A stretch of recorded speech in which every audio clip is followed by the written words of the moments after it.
नमस्कार दोस्तों, बहुत बहुत स्वागत करते हैं आज की फिर से एक नई घटना में। दोस्तों, आज की घटना की शुरुआत होती है झारखंड।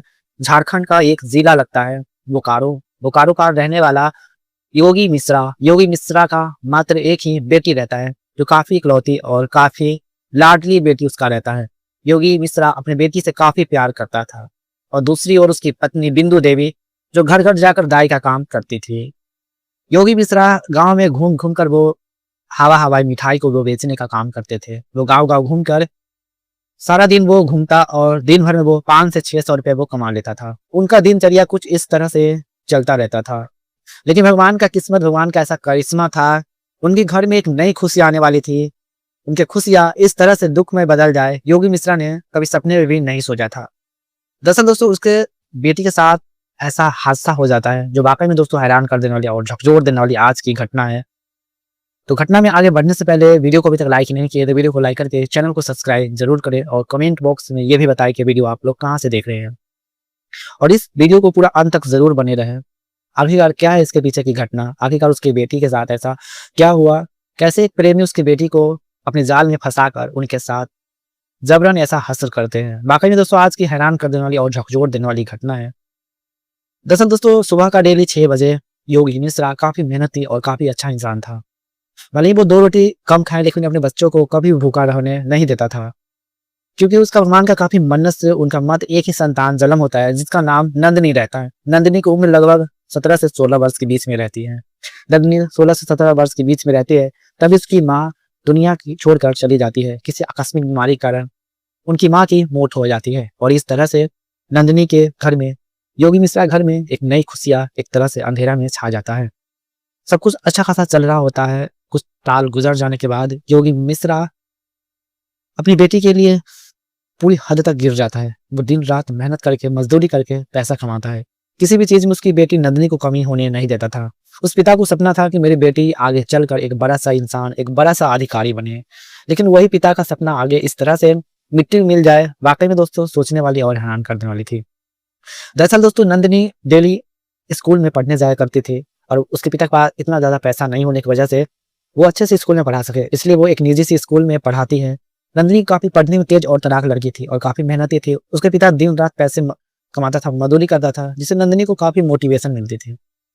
नंदिनी खूब लगन से पढ़ती थी, क्योंकि आगे चलकर नंदिनी को सपना था कि हम डॉक्टर बनेंगे। लेकिन उनका सपना इस तरह से मिट्टी मिल जाए, नंदिनी ने कभी सोची भी नहीं होगी। उम्र के हिसाब से दोस्तों आज की दुनिया में लोगों की दिमाग, नस्ल, उसकी शरीर सब कुछ बदलने लगता है। उम्र के हिसाब से हर इंसान के शरीर में हलचल पैदा होने लगती है। जिस तरह से नंदिनी के शरीर में हलचल पैदा हो रही थी, नंदिनी की उम्र भी बढ़ रही थी और उनके शरीर में हलचल भी पैदा हो रही थी। लेकिन उन हलचल का ऐसा शिकार हो जाए, नंदिनी ने कभी सोचा भी नहीं होगी। दरअसल नंदिनी की 8वीं कक्षा में वो पढ़ रही थी, तभी उसे लड़के से काफी गहरी दोस्ती हो जाती है और यह दोस्ती नंदिनी के आगे चलकर मौत में बदल जाए। नंदिनी ने कभी सोचा भी नहीं होगा कि उनके साथ ऐसा बड़ा हादसा हो सकता है। दरअसल दोस्तों, नंदिनी उस लड़के से काफी हद तक प्यार करता था और वो लड़का भी नंदिनी से प्यार करता था। नंदिनी की हर चीज में वो मदद करता था, चाहे क्लास नोट्स हो, नोटबुक हो। अगर नंदिनी स्कूल एब्सेंट करती थी तो अगले दिन वो लड़के नंदिनी को अपनी कॉपी, नोटबुक सब कुछ देते थे, पूरी मदद करते थे। और इस तरह से डेली नंदिनी अपनी स्कूल से शाम को 3 बजे घर के लिए रवाना होती है, छुट्टियां होती है, तो वो लड़के नंदिनी को कहते हैं, नंदिनी हम तुमसे काफी प्यार करते हैं और आगे चलकर हम तुमसे शादी करना चाहते हैं। और इस तरह से नंदिनी उस लड़के से लगभग महीनों तक बातचीत करती है और महीनों तक उनके साथ दोस्ती निभाती है। और इस तरह से नंदिनी के जो पिताजी थे, योगी मिश्रा, को पता चल जाता है कि नंदिनी किसी लड़के से प्यार करती है। उस दिन उसके पिता की सर से साया नीचे झुक जाता है। वो पिता सोचने पर मजबूर हो जाते हैं कि आखिरकार मेरी बेटी कैसे ऐसे इतना हद तक अपनी सीमा को, कैसे इतना हद तक नीचे गिर सकती है। और इस तरह से नंदिनी जैसे ही उस दिन घर आती है तो उसके पिताजी कहते हैं, नंदिनी बेटा तुम ऐसा क्यों कर रही हो, तुम्हें जो सपने हैं वो याद है या भूल गए। उसके नंदिनी कहती है कि कौन से सपने, मैं नहीं जानती किसी सपने को। और इस तरह से वो नंदिनी अपने पिता की मुंहतोड़ जवाब देती है।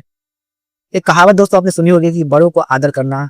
अगर कोई बड़ों को नकारात्मक करता है, बड़ों की बातों को नहीं सुनता है, तो उनका बहुत ही बड़ा बुरा अंजाम होता है। जिस तरह से नंदिनी ने अपने पिता की इस बात को इग्नोर किया, उसके पिता की बातों को वो एक कान से सुनकर दूसरे कान निकाली। और इस तरह से नंदिनी कि पिता के कहने के बाद भी नंदिनी यही गलती करती रही। कुछ महीने गुजर जाने के बाद वो प्रेमी नंदिनी को एक दिन मिलने के लिए वो एक तालाब के किनारे ले जाते हैं और नंदिनी भी काफी उत्सुक रहती है और वो उसके साथ चली जाती है। जाने के बाद वहीं पर नंदिनी अपनी ओटनी बिछाकर बैठती है। बैठने के बाद घंटों तक उनके साथ गप्पे सप्पे लड़ाती है। लड़ाने के बाद काफी देर तक दोनों बातचीत करते हैं। करने के बाद वो लड़का नंदिनी को कहते हैं कि मुझे एक चीज की जरूरत है, क्या तुम मुझे पूरा करोगी?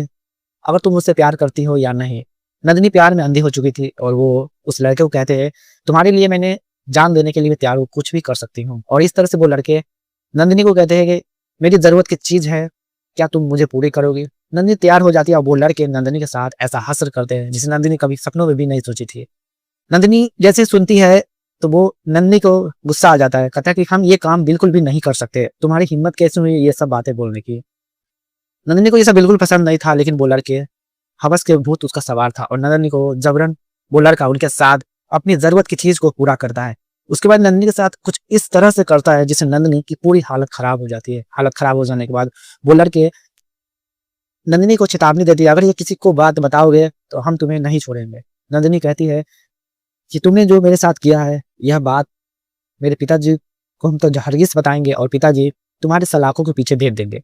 और इस तरह से वो लड़का काफी डर जाता है। उसके बाद लड़का चाहता है कि न बजे बांस न बजे बौसली और वो नंदिनी को वहीं पर कत्ल करके उस तालाब में फेंक देते हैं। फेंक देने के बाद लगभग उस शाम वो पिता अपनी बेटी को काफी इंतजार करते रहता है। इंतजार करने के बाद वो बेटी नहीं आ पाती है तो उससे सवेरे दूसरे दिन स्कूल में पता करते हैं, फिर भी नहीं पता चलता है। लगभग 5 से 6 दिन गुजर जाते हैं। उस तालाब में 5 से 6 दिन बाद मछली पकड़ने वाला एक इंसान एक लड़की को बॉडी को देखता है तो हम पुलिस को बुलाते हैं। पुलिस को बुलाने के बाद उस बॉडी को तलाश ली जाती है तो फलना का बेटी बताया जाता है। उसके बाद उसके पिता उस मौके पर अपनी बेटी को देखने के लिए आते हैं। उसके पिता के पैरों तले जमीन खिसक जाते हैं। उसका आंसू का कहीं पर भी ठिकाना नहीं रहता है। उसके बाद दोस्तों उसके पिता उस मुजरिम को तलाश ली जाती है तो पता चलता है एक राजू नाम का लड़का ने मेरी बेटी के साथ ऐसा किया है। और इस तरह से उसको राजू के ऊपर 4 से मुकदमा दर्ज किया जाता है और उन्हें सलाखों के पीछे हमेशा में चकले भेज दिया जाता है। राजू के ऊपर कौन सी सजा होनी चाहिए दोस्तों कमेंट में जरूर बताएं। जो किसी की बेटी की सपने को, एक पिता के सपने को इस तरह से मिट्टी में मिलाया, एक प्यार के जाल में फंसाकर। नंदिनी को इसमें कोई भी गलती नहीं थी। नंदिनी को वो लड़के प्यार के जाल में फंसाकर उनकी जिंदगी को इस तरह से बर्बाद किया।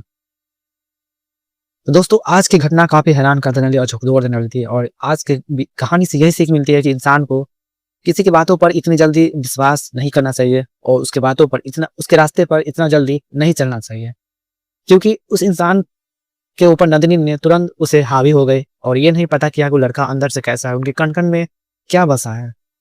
चलिए मिलते हैं आने वाले अगले वीडियोस में। वीडियो पसंद है तो वीडियो को लाइक करें।